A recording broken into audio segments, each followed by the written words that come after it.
Hey guys, it's Bro You Whack, and the Overwatch 2 Battle Pass is a huge investment, not only with your finances, but also with your time. Like the way that I see it is sort of like a marriage for gamers, because I know y'all ain't getting married in real life. And that's what we're going to be talking about in today's video, is if you should buy the Battle Pass in Overwatch 2. Now, I think it's very important for me to be transparent and say that I'm not being sponsored by anybody. Nobody's paying me to make this video. Frankly, I don't care if you buy the Battle Pass. I just want to help you decide if spending $10 is worth this investment, because at the end of the day, buying a Battle Pass is an investment, and if you're not truly informed on how this Battle Pass works, then you can feel like you wasted your money. So let's talk about if this Battle Pass is worth $10. First, let's just quickly go over how the Battle Pass is structured, because this is very important as terms of how much time it'll take for you to complete it. So, at least for Season 1, this is an 80-tier Battle Pass where each individual tier, it takes 10,000 XP for you to complete. That means you need a total of 800,000 XP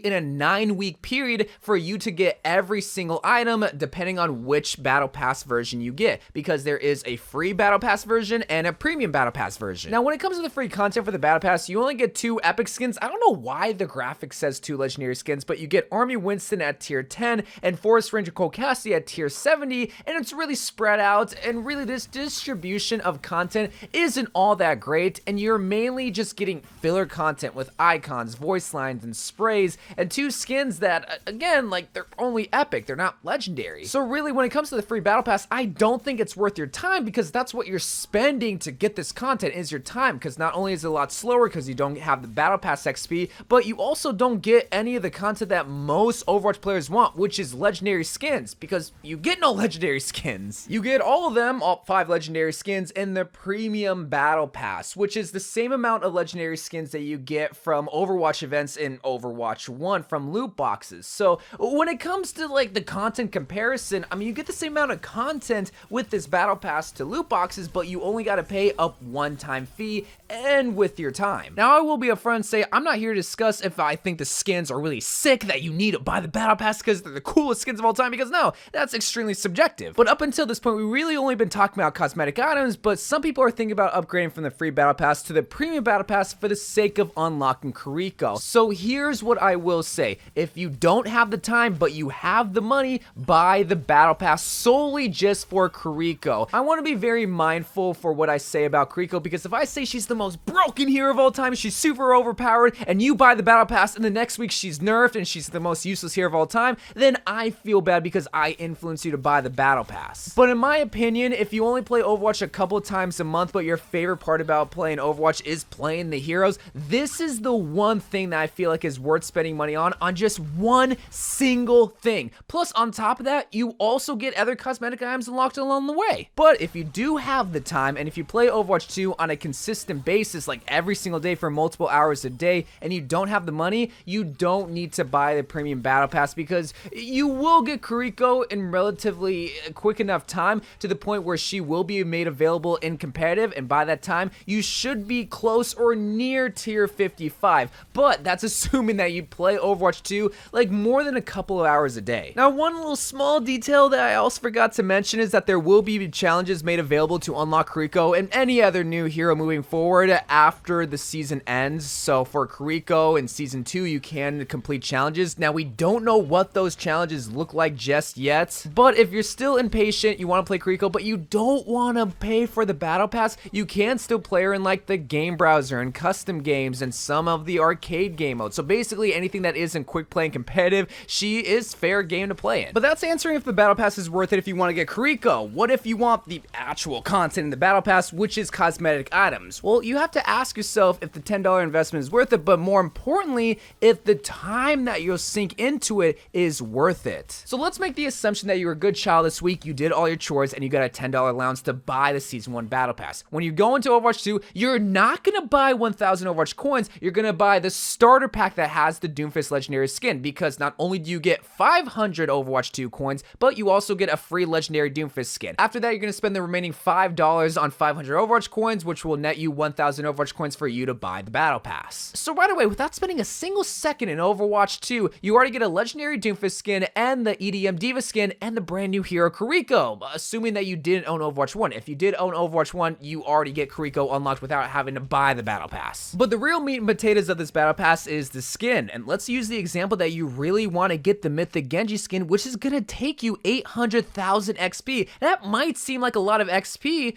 until you look at the weekly and daily challenges within Overwatch 2. This is where the real hack to completing the Battle Pass comes into play, because Overwatch 2 offers you daily challenges for you to complete, where if you complete 3 daily challenges, it'll give you a total of 9,000 XP. Now, what are some of these daily challenges, you might ask? Well, they consist of win a game, complete 3 games while queuing up for role queue, and my favorite, thank your healer. These challenges literally require no skill besides to win a game. So I decided to try to speedrun this. So I queued up for a game of quick play. I thanked my healer and I also flex queued.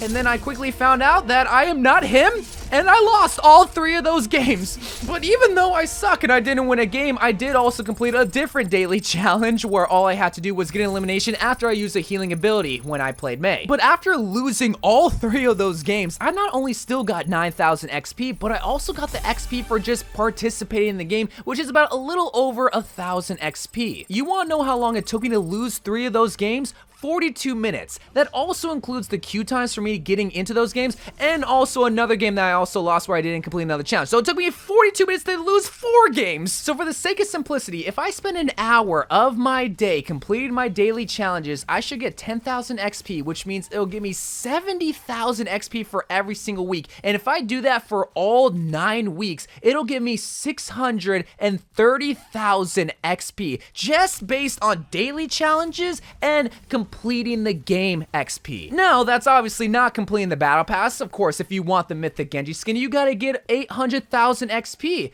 I didn't even talk about the weekly challenges. Now, obviously, the weekly challenge is a little bit more, well, challenging because that's the whole point of the name, being challenged, and some of this includes win 10 games, win 20 games, complete 7 heroes not in your top 3 most played, earn 50 eliminations. And these were just my weekly challenges, but I didn't even know these were weekly challenges because I was just simply playing the game. So make it the assumption that if you also do at least 4 weekly challenges, that tacks on an extra 20,000 XP. And when adding that to the 70,000 XP that you get from doing daily challenges, that means you get 90,000 XP every single week. And during a 9-week period, which is how long season 1 is gonna last, that means you will get a total of 810,000 XP, putting you over the threshold of completing the season 1 battle pass. And I think that's a better way to ask yourself if you think the battle pass is worth it or not, is yes, it costs $10. The $10 investment, it can be a lot for some people because right now times are tough, but more importantly, is it worth an hour of your day